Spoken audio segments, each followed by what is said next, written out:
Ya. Hola chicos, buenas noches. El tema que tenemos el día de hoy es un creyente genuino en el reino de los cielos. Y vamos a seguir con el estudio que estamos haciendo acerca del libro de Mateo. Bueno, les invito para que tengan su Biblia abierta, por favor, en Mateo 13. Vamos a empezar de Mateo 13, desde el versículo 24. Por favor, todos tengan ya su Biblia abierta y estén siguiendo la lectura, porque les voy a pedir que me ayuden leyendo. Desde Mateo 13. ¿Me avisan ya? Bueno, voy a empezar explicando un poco sobre qué son las parábolas y por qué Jesús las usaba. Bueno, en primer lugar, las parábolas es algo literalmente que se coloca al lado de otra cosa. Las parábolas de Jesús fueron historias que se colocaron al lado de una verdad con el fin de ilustrar esa verdad. Las parábolas eran ayudas de enseñanza y se pueden considerar como analogías extendidas o comparaciones inspiradas. Una descripción común de una que es una historia terrenal con un significado celestial. La voz parábola designa una forma literaria que consiste en un relato figurado del cual, por analogía o semejanza, se deriva una enseñanza relativa a un tema que no es el explícito. Es en esencia un relato simbólico o una comparación basada en una observación verosímil.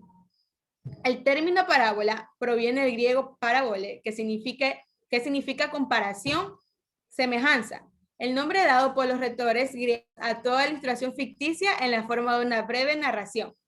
Más adelante pasó a conocerse como una narrativa ficticia, aludiendo generalmente a algo que puede ocurrir de forma natural y por el cual se precisan asuntos morales y espirituales.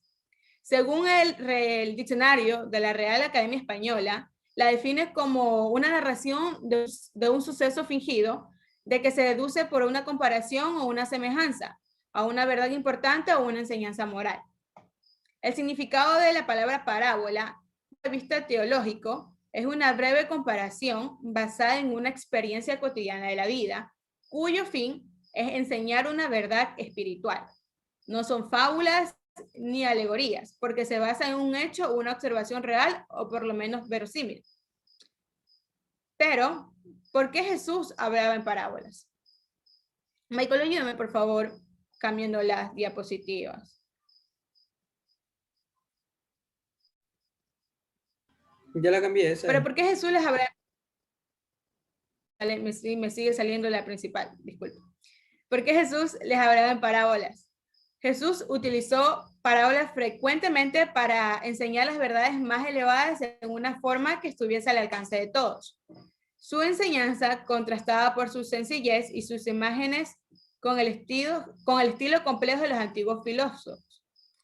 Durante un tiempo en su ministerio, no me sale la principal también, dicen los chicos, Michael. ¿A todos les sale la principal? Sí. Sí. Ajá, Michael, no me mates haciendo diapositivas, solamente que ponga la primera, por favor. Ahí ven. Va a terminar de predicar y ahí recién las cambian. Sí, ahí sí se ve. Ay. Disculpen chicos, fallas técnicas de producción. Durante un tiempo, en su ministerio Jesús apoyaba mucho en las parábolas. Les contó muchos de ellas. Incluso según en el libro de Marcos, capítulo 4, versículo 34, dice que sin parábolas no les hablaba. Y hay alrededor de más de 35 parábolas de Jesús registradas en los evangelios sinópticos. La palabra parábola no diluye lo profundo, sino que se acerca al corazón del mensaje por imágenes que ayudan a comenzar a razonar y nos dan una intuición en la que obra la gracia. Ahora vamos, les pedí que tengan la Biblia abierta y les voy a pedir, ahorita vamos a hablar acerca de una parábola que aquí ya muchos conocen, que es la parábola del trigo y la cizaña. Y les voy a pedir a Ariana, que es la única que me sale en pantalla, Ya listo. que me ayude leyendo, por favor. Del versículo 20, estamos en el capítulo 13, chicos. Ariana, ¿me ayudas leyendo desde el versículo 24 hasta el 30? Listo. versículo 24 dice, parábola de trigo y la cizaña.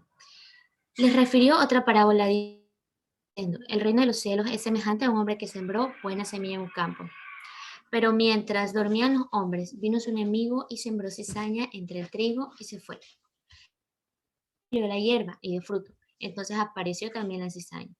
Vinieron entonces los siervos del padre de familia y le dijeron, Señor, ¿no sembraste buena semilla en tu campo? ¿De dónde pues tienes cizaña? Él les dijo, un enemigo ha hecho esto. Y los siervos le dijeron, ¿quieres pues que vayamos y la arranquemos? Y él les dijo, no, no sea que al arrancar la cizaña, arranquéis también con ella el trigo. Dejad crecer juntamente lo uno con lo otro hasta la siega. Y al tiempo de la siega, yo diré a los segadores, recoged primero la cizaña y atadla en manojos para quemarla, pero recoged el trigo en mi granero. Muchas gracias, Arián. Bueno, la cizaña es una hierba mala que apenas se distingue el trigo hasta que madura por completo. La cizaña es una planta herbácea del tipo de las gramíneas que crece entre los sembrados, generalmente el trigo. Se la considera una maleza de ese cultivo y la similitud que tienen plantas es tan grande que en algunas regiones la cizaña se la llama falso trigo. La cizaña posee propiedades tóxicas. Otra diferencia entre la cizaña es que el trigo lleva fruto y acaba inclinándose por el peso de este. Sin embargo, la cizaña, al estar hueca, sigue erguida porque su interior no doblega su espiga. Pero vamos a ver la explicación que nos da la misma Biblia acerca de esta parábola. Y le voy a pedir a Andrés que por favor me ayude leyendo desde el versículo 36 hasta el 43.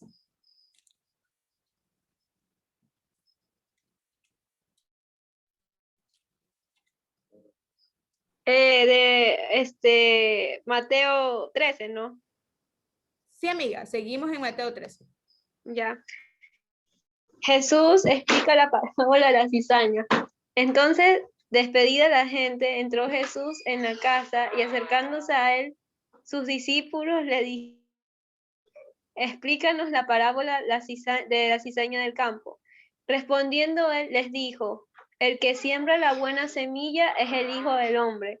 El del mundo, la buena semilla son los hijos del reino y las cizañas son los hijos del malo.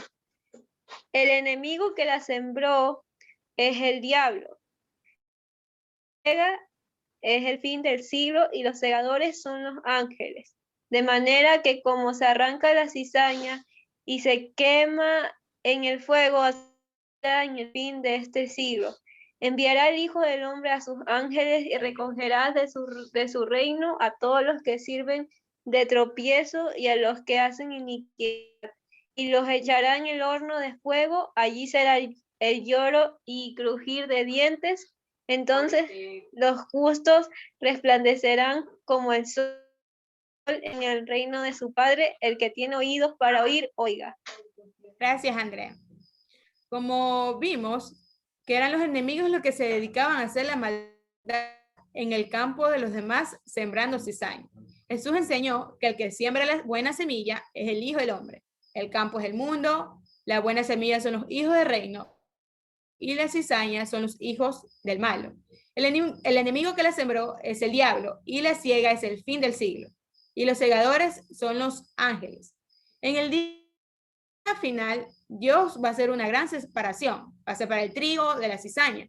Mientras llegue el fin, nosotros como jóvenes tenemos que vivir conscientes que el diablo tratará de imitar la obra de Dios, infiltrados en la iglesia, usando toda su falsedad, aparentando piedad detrás de los que son de él, pero que infiltrados en la iglesia serán estorbo y tropiezo a los cristianos. La enemistad extrema del adversario que procede de ese acto difícil de imaginar, como es el de sembrar cizaña, es una imagen de la peor oposición por parte del diablo entre la venida y la obra de Jesús. Y a veces nosotros como jóvenes, en medio de un mundo cada vez más perdido, que a lo malo lo llaman bueno, nosotros debemos como jóvenes mantener nuestras convicciones firmes acerca de qué creemos y en dónde tenemos puesta nuestra fe, al Dios que adoramos, alabamos y glorificamos.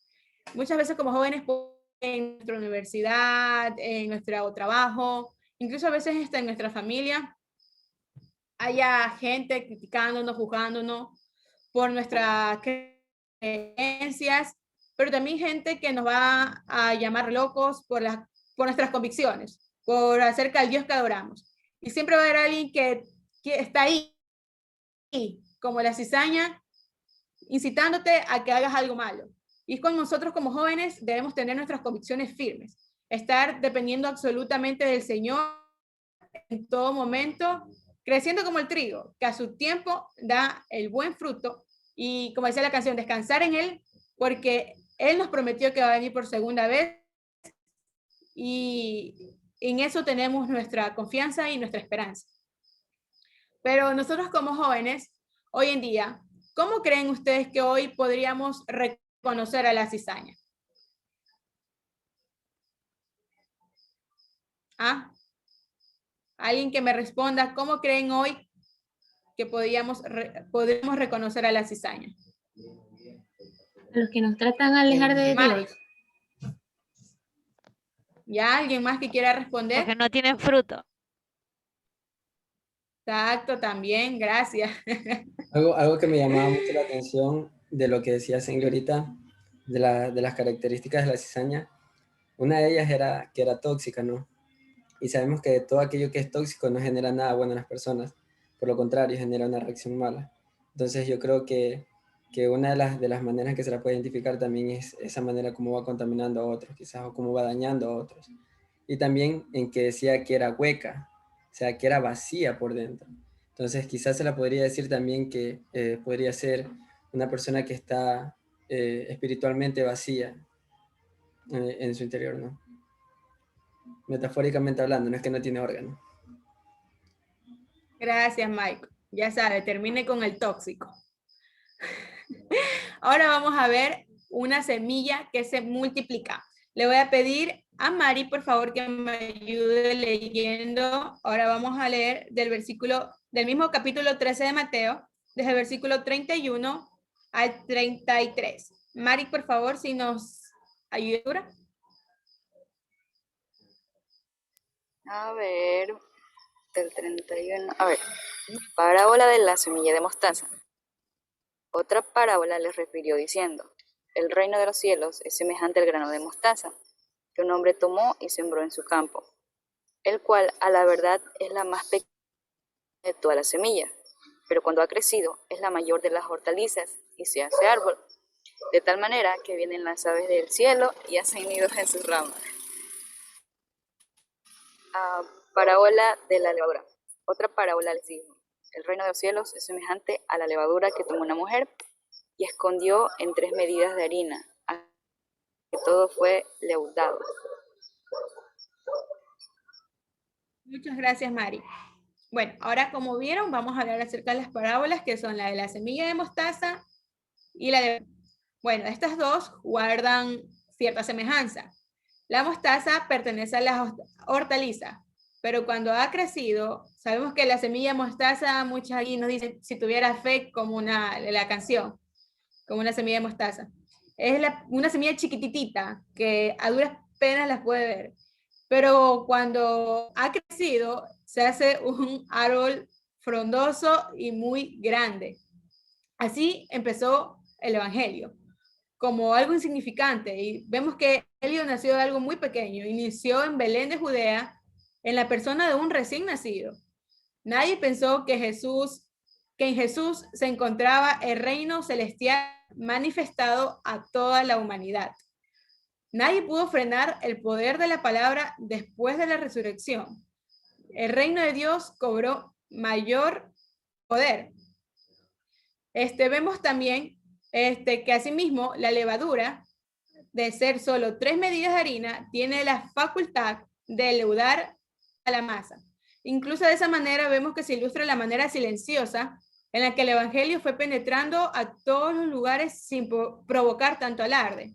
Incluso muchas personas pueden testificar de cómo el Evangelio ha iniciado solamente hasta una familia. En muchos casos podemos escuchar testimonios que el Evangelio creció en una sola persona de una familia, que ahí fue convirtiéndose toda su familia, hasta incluso un barrio, fundaron iglesias, y vemos cómo el evangelio es poderoso, capaz de transformar vidas. Ay, sí, Dana, disculpe, soy pésima cantando. Y no sé cuántos aquí han tenido, como un ejemplo, la oportunidad de hacer pizzas en su casa. Pero yo recuerdo que en cuarentena, como todos estábamos encerrados y nadie podía salir, estábamos todos ociosos, mentira. En mi casa una vez decidimos hacer pizza. Bueno, entonces yo me acuerdo que estábamos con Michael, creo, con mis tías, mis primas, estábamos haciendo la masa y todo, y había que ponerle la levadura, y uno deja reposando tapadita la harina. Y es algo chiquito, pero cuando uno ya la va a ver después de una hora que ha reposado la harina, ha crecido bastantísimo. Yo primera vez que había, con la primera vez que hice, la primera y la única, me asombró bastante porque habíamos dado la masa un poquitito y cuando la fuimos a ver se había hinchado. Y es así, jóvenes. Y es así, jóvenes, el evangelio va creciendo. Vemos cómo puede crecer en una familia y transformar ciudad, familias y pueblos enteros. Incluso nosotros mismos como jóvenes. Sabemos que cuando nosotros creemos en el Señor, vamos de poco a poco, hasta que cada vez vamos creciendo más y más espiritualmente. Pero ahora, ¿en qué sentido la levadura es un simbolismo del reino de Dios? ¿En qué sentido ustedes creen que la levadura es un simbolismo del reino de Dios? Porque se va expandiendo la palabra del Señor. Exacto. Ya, alguien más que responda, alguien que no Porque sea se María, expande. que no sea Kenia, que no sea Brian, que no sea Sengli. Y Vamos a nombrar a José. ¿Qué crece? Iba a decir yo. ¿En qué sentido la levadura es un simbolismo del reino de Dios? Algo que va creciendo, va desarrollando poco a poco con el pasar del tiempo. Exacto. Es por eso también nosotros como jóvenes tenemos la responsabilidad de compartir el evangelio en nuestro trabajo, en nuestra familia, a cualquier persona. En nuestro trabajo, nuestro deber es compartir el evangelio hasta lo último de la tierra, como dice su palabra. Ahora vamos a ver el tesoro escondido. Vamos a pedirle, es que no veo a todos, ni quién está conectado. A Dana, que la vi que comentó ahí en el chat, entonces está pendiente. Vamos a leer Mateo 13 del versículo 44 al 46, Dana. Por favor, ayúdame. Hola, ya. Dice, historias del tesoro y la perla. El reino de Dios se puede comparar con un tesoro escondido en un campo. Un día un hombre encontró el tesoro y lo escondió allí otra vez. Estaba tan feliz que fue y vendió todo lo que tenía y compró ese terreno. El reino de Dios también se puede comparar con un vendedor que busca perlas finas. Cuando el vendedor encontró una perla muy costosa, fue y vendió todo lo que tenía y la compró. Gracias, Dana. Podemos ver que ambas parábolas guardan cierta semejanza y es seguro que el tesoro y la perla presentan el reino de Dios con un valor incalculable. Sabemos que la verdadera riqueza la encontramos solamente en Cristo. El hombre que comprende los valores del reino es dispuesto a renunciar a cualquier cosa con tal de apropiarse de ello.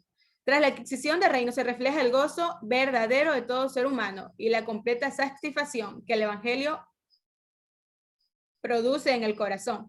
Y actualmente nosotros escuchamos mucho que se nos dice y se nos hace creer que todo lo que necesitamos y que para poder sentirnos satisfechos, felices, realizados, todas las riquezas, tenemos que tener riquezas y que todo eso solamente lo podemos encontrar en el mundo.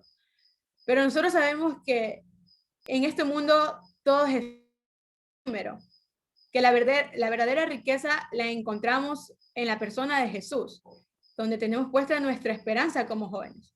Una vez leí un libro de pastor David Platt, uno de esos libros que no Danilo Kenia, pero no era ese, se llamaba, es un autor que me confrontó bastante ese libro, se llama el libro Radical de David Platt, y me asombraba bastante la vida que él tenía. Él adoptó 2 hijos y predicaba por todo el mundo, incluso hasta en China, y ha pasado unos testimonios increíbles, así que les recomiendo el libro. En una parte del libro, él comentaba que él tenía una casa y él se sintió confrontado por Dios. Y era una casa bastante grande. Él vendió esa casa que tenía y se compró una casa más pequeña. Y el dinero que como que restaba, porque cambió de casa a algo más pequeño, lo donó a la iglesia para viajes misioneros. Entonces yo creo que aquí pocos podríamos hacer eso, y algo que también me confrontó bastante, porque a veces nosotros como humanos como que siempre queremos que más, y nunca como que nos sentimos satisfechos. Y el poder donar eso a otras personas que lo pueden necesitar. Entonces, eso me confrontó bastante y les recomiendo bastante ese libro, que es muy bueno. Ahora una pregunta. ¿Por qué creen que el reino de Dios es comparado con el tesoro y la perla de gran precio? Alguien que no sea Kenia, Pacón. ¿Por qué cree que el reino de Dios es comparado con el tesoro y la perla de gran precio? Sí está Andrea, ¿verdad? Es que aquí me veo a María y a Kenia. No me sale nadie más.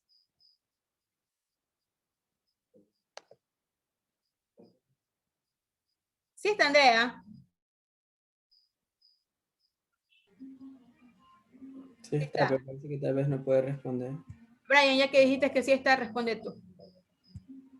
¿Por qué cree que el reino de Dios es comparado con el tesoro y la perla de gran precio? Pero no me dijiste que ya no podía. No, yo no te nombré a ti, ¿o sí? Sí. Ah, ya no, ya responde por contestar que sí. Ya, bueno, a ver, porque bueno, por ejemplo, en la final de la perla, en versículo número 46, dice que habiendo hallado una perla preciosa, fue y vendió todo lo que tenía y la compró. Entonces, incluso con el ejemplo que tú detallabas, ¿no? Acerca de David Platt, que dejó algo que él quizás era su zona de confort, ¿no? Era su casa, su seguridad, y la dio por algo de que iba a significar algo para el reino de los cielos. Entonces, creo que cuando nosotros tenemos la mirada de qué es realmente el reino de los cielos o qué significa trabajar para el reino de los cielos, creo que comprendemos hacia qué nos enfocamos y, y encontramos ese tesoro que nada terrenal que vino a llenar el vacío que había en nosotros. Entonces creo que la perla preciosa es dejar todo para vivir por Cristo, creo. Muchas gracias, amigo. Muy buena explicación. ¿Eh? Gracias. Ahora vamos a estudiar la parábola de la red. Y le voy a pedir a José, que me sale aquí en el cuadrito, que me ayude leyendo del versículo 47 al 50, amigo, por favor. Ya. La red. Asimismo, el reino de los cielos es semejante a una red que echada en el mar. Recoge de toda clase de peces, y una vez llena, la sacan a la orilla, y sentados, recogen lo bueno en cestas, y lo malo echan afuera. Al fin del siglo, saldrán los ángeles y apartarán a los malos de entre los justos, y los echarán en el horno de fuego. Allí será el lloro y el crujir de dientes. Gracias, José. Vemos que esta parábola guarda bastante semejanza con la del trigo y la cizaña, pues ambas parábolas vemos que manifiestan la interpolación de lo falso con lo verdadero. Sabemos que la red es echada al mar y saca todo tipo de peces. Al final se hace la separación de lo bueno y lo malo. Ambas parábolas vemos que concluyen con un mensaje de juicio.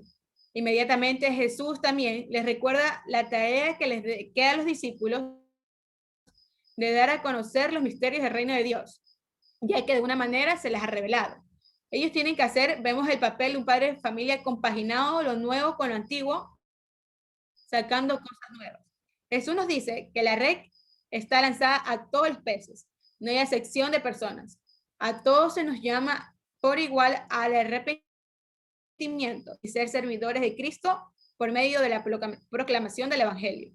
Pero al final sabemos que Jesús vendrá, el juez de los justos e injustos, y dará retribución conforme a la palabra que cada uno ha escuchado mientras tenga vida terrenal. Sabemos que los buenos peces son los justos, que viven conforme al Evangelio de Cristo, y los malos peces son los que rechazan el Evangelio.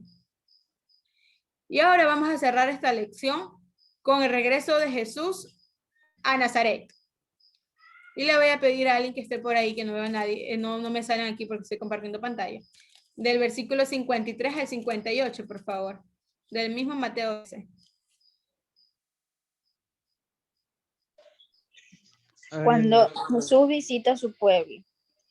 Cuando Jesús terminó de enseñar por medio de esas historias, se fue de ahí para su pueblo. Allí comenzó a enseñarles en la sinagoga. La gente estaba sorprendida y decía, ¿de dónde sacó este hombre la sabiduría y el poder para hacer estos milagros? ¿No es este el hijo del carpintero? ¿No se llama su mamá María y sus hermanos Santiago, José, Simón y Judas? ¿Acaso no están todas sus hermanas aquí con nosotros? Entonces, ¿de dónde sacó toda la sabiduría y poder? Y ellos no podían aceptarlo, pero Jesús les dijo, se honra a un profeta en todas partes, pero nadie es profeta en su propio pueblo y en su propia casa. Debido a la falta de fe de ellos, no hizo muchos milagros allí. Gracias, Dana. Vemos que la sinagoga era el lugar para la enseñanza. Todos se maravillaban de él y al mismo tiempo se escandalizaban. Los ojos de ellos estaban cegados para ver a Jesús como el Rey Divino, pues solo lograban verlo como un simple humano en relación a José, a María, a sus hermanos y hermanas. En el versículo 27, en el versículo 57, vemos que Jesús pronuncia este antiguo proverbio. Un profeta solo en su patria y en su casa carece de prestigio. De nuevo se cierra esta lección, como vemos, con el rechazo hacia Jesús por la gente de su misma patria. No hizo allí muchos milagros por la incredulidad de ellos. Vemos cómo Jesús no pudo hacer milagros ahí por la falta de fe del mismo pueblo de él. Y a veces, así como jóvenes, sabemos que tenemos que tener fe en él. A veces oramos a Dios, a veces pedimos algo, pero no lo hacemos con fe. Nosotros tenemos que tener fe hacia Jesús, fe hacia lo que pedimos, una fe firme. Y esta noche hemos visto 4 puntos muy importantes que debemos aplicar a nuestras vidas. Número 1, que debemos ser esa buena semilla, que siempre va a haber afuera del mundo esa cizaña que va a hacer querer caernos, nos va a hacer querer dudar en nuestra fe, pero nosotros como jóvenes debemos mantener nuestras convicciones firmes y que vamos a hacer ese trigo que crece y da fruto. Como segundo punto, tenemos asimismo ser una semilla que se multiplica. Como jóvenes tenemos la responsabilidad de compartir el evangelio en nuestro entorno, que pueda llegar a estas familias y pueblos. Y aquí yo le quiero hacer una pregunta. ¿Usted que está compartiendo el evangelio con su familia, comparte el evangelio con sus amigos, o solo es un cristiano cuando va a la iglesia? Sabemos que debemos ser un cristiano en todo momento, dentro y fuera de la iglesia, no solamente los domingos o los sábados en la noche que nos conectamos. Nuestro vivir también debe ser una predicación del evangelio. Como tercer punto, sabemos que el reino de los cielos es un tesoro que supera cualquier cosa efímera aquí en la tierra, ya sean estos bienes materiales, títulos o cualquier cosa que el mundo pueda ofrecer. Sabemos que tenemos la promesa del Señor que regresará por su pueblo por segunda vez para tener una eternidad con él. Como cuarto punto, sabemos que debemos mantenernos firmes en nuestra fe, proclamando el evangelio. Sabemos que Dios es un Dios justo, que Él vendrá por su pueblo, que separará, como decía en la parábola del rey, de la red, separará a los peces malos de los peces buenos en el día del juicio. Así que, queridos jóvenes, yo les animo a que ustedes puedan reflexionar acerca de cada parábola que hemos visto el día de hoy, a que usted pueda meditar en ellas, a que pueda cumplir con la perfecta voluntad de nuestro Padre. Que en un mundo cada vez más perdido, más dañado, nosotros podamos mantener nuestras convicciones firmes, anunciando siempre el evangelio. Y si usted se siente desanimado, le animo a que usted pueda recordar su primer amor, que crea en el evangelio de Cristo, que es tiempo de reconciliarse con él. Si usted que en estos momentos está pasando se sienta alejado de él, pueda reconciliarse con él. Sabemos que el reino de Jesús crecerá en medio del trigo y la cizaña, de los peces buenos y de los peces malos. Y al final del siglo sabemos que solamente los justos tendrán la gran heredad. Inclinemos nuestros rostros, por favor, jóvenes, vamos a orar. Señor Padre Celestial, gracias Padre por esta noche que me permites compartir tu mensaje y de tu palabra con estos jóvenes. Te pido por la vida de cada uno de ellos. Solamente tú sabes, Señor, lo que ellos piensan, su diario vivir, Señor. Tú conoces cada cosa que pasa por su mente, Padre. Yo te pido por ellos que seas tú moldeándoles, transformándoles día a día, Señor. Que puedan depender de ti, de tu palabra, que puedan meditar en ella día y noche, Señor. Que puedan ser jóvenes con convicciones firmes, que aunque venga esa cizaña del mundo a quererlos hacer caer, ellos descansen en ti, dependan de ti, Señor, y sepan que sirven a un Dios soberano, a un Dios que tiene el control absolutamente de cada cosa, Señor, porque nada se mueve sin voluntad. También te agradezco porque estas noches nos permites también tener al Pastor Percy con nosotros. Gracias, Padre, por la vida de cada uno de ellos. Te lo pido en el nombre de Cristo Jesús. Amén. Amén. No sé si alguien quiera hacer algún tipo de pregunta o quiera comentar algo, por favor. Michael, para que acabes la grabación. Ya puede dejar de compartir, Michael.